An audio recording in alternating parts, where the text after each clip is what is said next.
Dear students, कैसे हैं आप? उम्मीद है खैरियत से होंगे। जैसे कि आपको मालूम है, हम आपके लिए 10th क्लास के मुख्तलिफ सब्जेक्ट्स के शॉर्ट क्वेश्चन और लॉन्ग क्वेश्चन की वीडियोस बना रहे हैं। तो आज की इस वीडियो में हम आपके लिए एक नया सब्जेक्ट ऐड किया है जिसका नाम फिजिक्स है, क्योंकि हमारी केमिस्ट्री जो है वो बिल्कुल खत्म होने के करीब है। और जैसे ही हम केमिस्ट्री को खत्म करेंगे, हम इसके साथ साथ बायो को भी ऐड कर देंगे, क्योंकि स्टूडेंट्स की डिमांड आ रही है कि सिर्फ फिजिक्स और बायो के मुतालिक भी बताएं। तो फिजिक्स हमने स्टार्ट कर दी है आज की इस वीडियो में। तो इंशाल्लाह जैसे ही केमिस्ट्री हमारी खत्म होती है तो हम आपको बायो और फिजिक्स के कॉम्बिनेशन के साथ लेके आएंगे। आज का हमारा कॉम्बिनेशन फिजिक्स और केमिस्ट्री के ऊपर मुश्तमिल है। तो फिजिक्स में आज हम आपको बताएंगे चैप्टर नंबर 1, जिसका नाम है सिंपल हार्मोनिक मोशन। उसके अंदर से हमने आपके लिए जस्ट 9 शॉर्ट क्वेश्चन निकाले हैं और सिर्फ 3 लॉन्ग क्वेश्चन निकाले हैं। वो 9 से 10 शॉर्ट क्वेश्चन करने के बाद और तकरीबन जो है लॉन्ग क्वेश्चन करने के बाद आपका ये सिंपल हार्मोनिक मोशन का पहला चैप्टर जो है समझे वो क्लियर हो जाएगा। तो हमारे पास सबसे पहला शॉर्ट क्वेश्चन है स्टूडेंट, हमारे पास फिजिक्स का ये पहला चैप्टर, इसका नाम है सिंपल हार्मोनिक मोशन। तो इसी के लिहाज से डेफिनेशन आ जाती है, बहुत इंपॉर्टेंट डेफिनेशन है। What is simple harmonic motion, कि सिंपल हार्मोनिक मोशन जो है वो क्या होती है। उसके बाद हमारे पास दूसरा सवाल है, what is damped oscillation. Damped oscillation जो है ये एक एक्सपेरिमेंट किया जाता है, उस एक्सपेरिमेंट के जरिए से जो है ये डेफिनेशन बनाई जाती है। उसके तीसरा हमारे पास शॉर्ट क्वेश्चन है, difference longitudinal and transfer waves, यानी कि जो लॉन्गिट्यूडनल और ट्रांसफर वेव्स होती है उन दोनों में क्या डिफरेंस है, और साथ में आपने इसकी एग्जाम्पल भी बतानी है। चौथे नंबर पे हमारे पास रिलेशनशिप आता है, बहुत इंपॉर्टेंट सवाल है, अक्सर बोर्ड के अंदर जो है ये रिपीट हो जाता है कि relationship between velocity, frequency and wavelength, के वेलोसिटी, फ्रीक्वेंसी और वेवलेंथ, इन तीनों के दरमियान में रिलेशनशिप को एक्सप्लेन करें।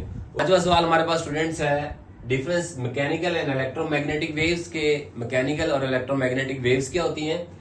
सवाल नंबर हमारा 6 है, डिफाइन एम्पलीट्यूड। एम्पलीट्यूड क्या चीज होती है। उसके बाद 7वां सवाल है, define simple pendulum right time period. Simple pendulum क्या चीज है और इसका टाइम पीरियड जो है वो आपने बताना है। उसके बाद 8वां सवाल है, बहुत इंपॉर्टेंट सवाल है, प्रूव दैट V बराबर है एफ लैम्डा, के V बराबर है एफ लैम्डा जो है हमने इसको प्रूव करना है। लास्ट क्वेश्चन है, डिफाइन रिफ्रैक्शन एंड डिफ्रैक्शन। ये भी बहुत इंपॉर्टेंट सवाल है, जैसे ये रिलेशनशिप वाला सवाल बहुत इंपॉर्टेंट है, इसी तरीके से डिफाइन डिफ्रैक्शन, रिफ्रैक्शन और डिफ्रैक्शन वाला सवाल जो है ये भी बहुत इंपॉर्टेंट सवाल है। उसके बाद स्टूडेंट हम चलते हैं लॉन्ग क्वेश्चन की तरफ। लॉन्ग क्वेश्चन हमारा सबसे पहले डिफाइन सिंपल हार्मोनिक मोशन।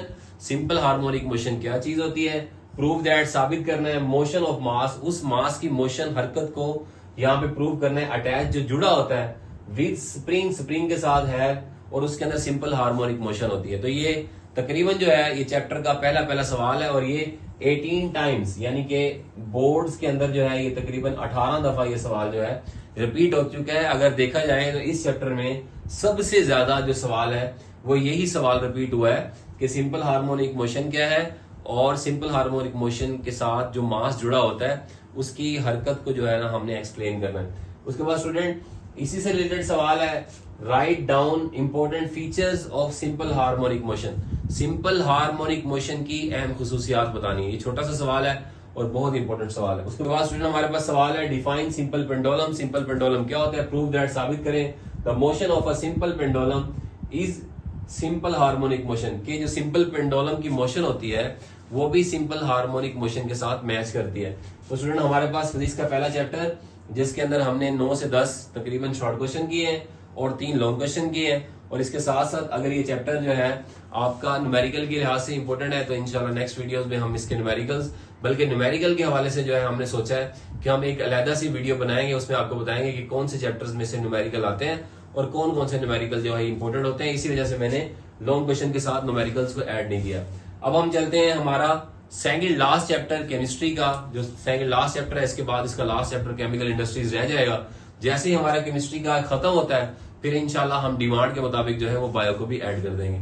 तो स्टूडेंट हमारा चैप्टर नंबर 15 बहुत इंपॉर्टेंट चैप्टर है, जो वैसे तो अब जो है शॉर्ट क्वेश्चन में आ चुका है, जो स्कीम चल रही है, तो इसी वजह से मैंने जस्ट यहाँ पे शॉर्ट क्वेश्चन ही लिखे हैं, लेकिन फिर भी मैं आपको इसके अगर ये लॉन्ग क्वेश्चन में आता है 2-3 लॉन्ग क्वेश्चन आज बता के इंशाल्लाह जाऊंगा। तो पहला है डिफाइन कैपिलरी एक्शन। जब आप इसकी पानी की प्रॉपर्टीज ऑफ वाटर पढ़ रहे होते हैं तो वहां पे लास्ट वाली जो प्रॉपर्टी है वहां पे कैपिलरी एक्शन के बारे में लिखा हुआ है, तो वहां पे कैपिलरी एक्शन की आपने ये डेफिनेशन याद कर लेनी है। उसके बाद स्टूडेंट हमारे पास नेक्स्ट टॉपिक आता है 15.2 वाले टॉपिक में पोलैरिटी ऑफ वाटर मॉलिक्यूल, जैसे पानी की पोलर नेचर जैसे ही शुरू होता है उसके पहले पहले पैराग्राफ के अंदर से सवाल बनता है Y water has a polar structure, कि पानी की जो साख्त है वो पोलर क्यों होती है। पानी की साख्त पोलर होती है क्योंकि उसमें हाइड्रोजन के ऊपर पार्शियल पॉजिटिव चार्ज, ऑक्सीजन के ऊपर पार्शियल नेगेटिव। वो रीजन पूछता है कि पानी के ऊपर जो है हाइड्रोजन के ऊपर पार्शियल पॉजिटिव क्यों आता है, ऑक्सीजन पे पार्शियल नेगेटिव क्यों आता है। तो वजह ये होती है क्योंकि हाइड्रोजन और ऑक्सीजन के दरमियान इलेक्ट्रॉन नेगेटिविटी का फर्क होता है, तो शेयर्ड इलेक्ट्रॉन पेयर ऑक्सीजन की तरफ ज्यादा चला जाता है, जिससे ऑक्सीजन पर नेगेटिव और हाइड्रोजन पे पॉजिटिव चार्ज क्रिएट होता है। इसी तरह का पहला पैराग्राफ जो है वो पोलैरिटी ऑफ वाटर मॉलिक्यूल पानी की पोलर नेचर के अंदर लिखा होगा। आपने पहला पैराग्राफ लिख देना है, सवाल यही बनेगा water Y water has polar structure, कि पानी की साख्त पोलर क्यों होती है। उसके बाद स्टूडेंट इसी सवाल के अंदर जो पोलैरिटी ऑफ वाटर मॉलिक्यूल वाला सवाल है, इसी सवाल के अंदर लास्ट जाके जब आप पैराग्राफ पढ़ेंगे उसमें लिखा हुआ है वाई नॉन आयोनिक कंपाउंड, यानी कि ऐसे कंपाउंड जिनके ऊपर आयंस नहीं होते, नॉट डिसॉल्व इन वाटर, वो पानी के अंदर जो है हल क्यों नहीं होते। यानी कि non ionic compound not dissolve in water, क्योंकि नॉन आयोनिक कंपाउंड स्टूडेंट उनके ऊपर कोई आयन नहीं होता, पानी पोलैरिटी रखता है पॉजिटिव और नेगेटिव वाली। जब आप किसी नॉन आयोनिक कंपाउंड को पानी में डालेंगे तो पानी नॉन आयोनिक होने की वजह से उनको कशिश नहीं करेगा, जिसकी वजह से वो पानी में डिसॉल्व नहीं होंगे। उसके बाद हमारा बहुत इंपॉर्टेंट सवाल है 15.3 टॉपिक जैसे स्टार्ट होगा, difference soft and hard water. Soft और हार्ड वाटर में क्या फर्क होता है। सॉफ्ट वाटर वो होता है जब आप उसमें साबुन डालते हैं या सरफ डालते हैं तो अच्छी झाग बनती है, गुड लेदर विद सोप। और हार्ड वाटर वो होता है जब उसमें साबुन डालेंगे या सरफ डालेंगे वो झाग नहीं बनाएगा, बल्कि साबुन और सरफ जो है वो नीचे जाके बैठेंगे, तो हमें ज्यादा मिकदार में हमारी साबुन भी खर्च होगी, हमारा सरफ भी खर्च होगा, क्योंकि हम जो है ज्यादातर उसको झाग बनाने में कंज्यूम कर देंगे। तो जो पानी अच्छी झाग नहीं बनाता वो हार्ड होता है, और जो अच्छी झाग बनाता है वो सॉफ्ट होता है। उसके बाद डिफाइन वाटर सॉफ्टनिंग, बहुत इंपॉर्टेंट सवाल है। टेम्परेरी हार्डनेस और परमानेंट हार्डनेस के नीचे लिखा हुआ है वाटर सॉफ्टनिंग क्या होती है। जब हम पानी के अंदर से स्टूडेंट्स कैल्शियम के आयंस को और मैग्नीशियम के आयंस को रिमूव कर देते हैं तो हमारा वाटर सॉफ्ट हो जाता है। हमारे वाटर के असल में हार्ड होने की वजह यही है कि उसके अंदर कैल्शियम और मैग्नीशियम के आयंस मौजूद होते हैं। जब हम अपने हार्ड वाटर के अंदर से कैल्शियम और मैग्नीशियम निकाल देंगे तो हमारा वाटर जो है वो सॉफ्ट हो जाएगा।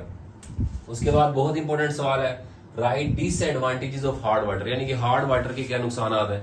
एक तो इससे साबुन हमारी बहुत ज्यादा कंज्यूम होती है, दूसरा अगर हम इसको स्टमक में मतलब हम इसको पीने के लिए इस्तेमाल करेंगे तो हमारा जो मैदा है, जो हमारा स्टमक है स्टूडेंट, वो इसके पीने से खराब हो जाता है। तीसरे नंबर पे अगर हम हार्ड वाटर को मतलब बॉयलर वगैरह में यूज करते हैं तो इसमें कैल्शियम और मैग्नीशियम के जो साल्ट्स होते हैं वो बॉयलर्स के साथ चिपक जाते हैं, जिससे बॉयलर्स के अंदर स्केल्स बन जाते हैं और बॉयलर्स के फटने का खदशा भी होता है और ज्यादा फ्यूल भी खर्च होता है।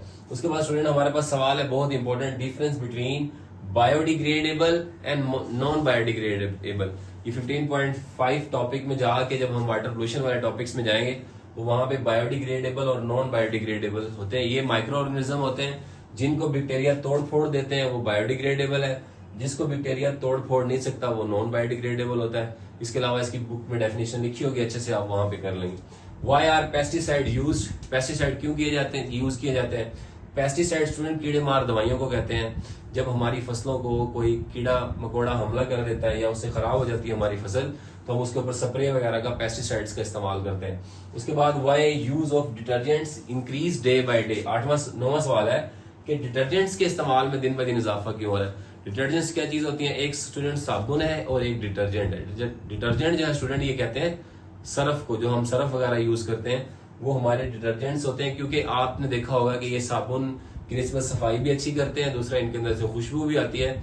यहाँ तक कि अगर हार्ड वाटर हो या एसिडिक सोल्यूशन हो उसके अंदर भी डिटर्जेंट जो है वो अच्छा काम करते हैं और कपड़ों की धुलाई जो है वो अच्छे तरीके से करते हैं और हमारे कपड़े जो है वो साफ सुथरे हो जाते हैं। उसके बाद 10वां सवाल है what is function of fertiliser. Fertiliser का क्या काम है, क्योंकि हमारी फर्टिलाइजर जो खाद होती है इसके अंदर नाइट्रेट फास्फेट के यूनिट्स होते हैं, जिसकी वजह से हमारी फसल जो है वो बढ़ जाती है, हमारी फसल की पैदावार में इजाफा होता है। किसान जो है वो अपनी फसलों के अंदर फर्टिलाइजर को इसी वजह से इस्तेमाल करते हैं ताकि उनकी फसल के अंदर इजाफा हो जाए। उसके बाद student define water bore infection disease. पानी से पैदा होने वाली बीमारियां कौन कौन सी हैं। ज्यादातर हेपेटाइटिस की बीमारियां हैं जिसमें जिगर की बीमारियां भी आ जाती हैं। तो इसमें पहले जैसे ये टॉपिक लास्ट वाला टॉपिक है वहीं पे इसकी डेफिनेशन लिखी होगी। लास्ट क्वेश्चन है what do you know about fluorosis. Fluorosis के बारे में क्या जानते हैं। फ्लोरोसेस जो है ये दांतों की बीमारी होती है, जब हमारी दांतों को कीड़ा वगैरह लगना लग जाता है या हमारे दांत जो है वो कमजोर हो जाते हैं, तो हम फ्लोरोसेस, आपने देखा होगा ये जो टूथ पेस्ट होते हैं इसके अंदर फ्लोराइड्स होते हैं, तो फ्लोराइड्स हमारे दांतों को मजबूत करते हैं। तो इस वजह से रोजाना जो है वो टूथ पेस्ट करना चाहिए ताकि दांत एक तो साफ रहें, दूसरा कीड़े मकोड़े से बचे रहें, और इसके अंदर फ्लोराइड्स भी ऐड होते रहें, क्योंकि फ्लोराइड्स अगर हमारे दांतों में ऐड होंगे तो हमारे दांत साफ सुथरे रहेंगे। लॉन्ग क्वेश्चन स्टूडेंट्स, इसमें एक तो हमारा जो है 15.2 टॉपिक जो है जो soft water, soft and hard water के बारे में है, वो वाला टॉपिक बहुत इंपॉर्टेंट है। ठीक है, ये आपने सारा करना होगा इसमें, क्योंकि इसमें आपसे पूछेगा कि हार्ड वाटर क्या होता है, टेम्परेरी हार्डनेस को खत्म करने के तरीके बताएं, और हार्ड वाटर क्या होता है, परमानेंट हार्डनेस को खत्म करने के तरीके बताएं। साथ में इसी टॉपिक में वो डिसएडवांटेजेस ऑफ हार्ड वाटर, इसको भी लॉन्ग क्वेश्चन में वो पूछ लेता होता है। लास्ट जो है हम बताएंगे आपको, वो आपसे पूछेगा effects of water pollution, effects of water pollution, water pollution के क्या असरात होते हैं, क्या इफेक्ट्स होते हैं।